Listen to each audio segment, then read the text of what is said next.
3 humans sat around the table in the Sky Sailor Slice Wind's lounge, sipping coffee and waiting to go into action. "Do you think Grace'll recognize us?"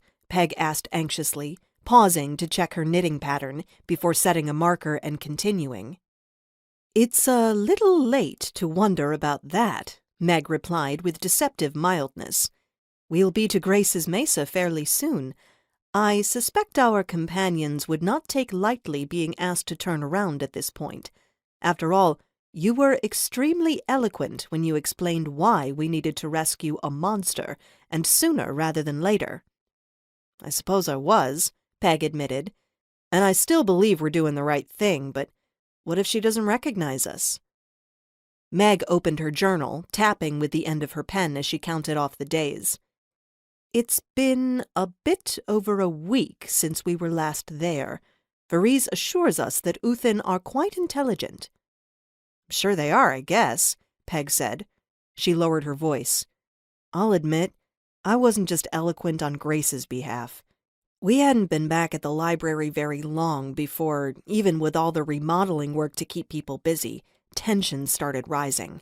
I thought we'd better get some of the group away from there and let things simmer down." Teg smiled to herself, thinking how much better she understood each of her friends than she had when she, Meg, and Peg first met. That had been when their local bookstore, Pagerian Books, had announced that it was founding a book club. All 3 women had shown up for the organizational meeting and had continued to attend thereafter. Before long, they often went out for lunch after to continue the discussion. Initially, Teg had been a little intimidated by Meg, for Margaret Blake, a recently retired librarian in her 70s, was the sort of person who could hush a noisy group of preschoolers with a glance.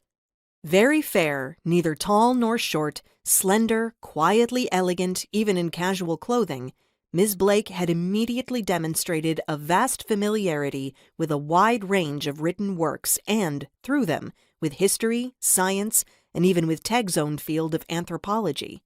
Meg was a widow, with a grown son and daughter.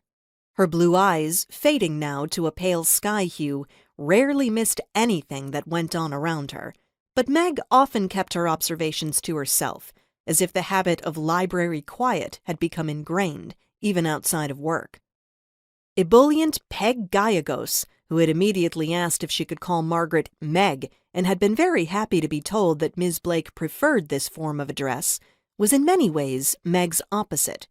Of Spanish and Irish descent, Peg looked as if she had magically kept the summer tan common to Southern California, where she had lived until moving to Taima, Pennsylvania, to be nearer to her son, Diego, and several grandkids. Peg's eyes were a green-brown hazel. Her dark brown hair was artistically streaked, not so much to hide the gray as to turn it into a statement.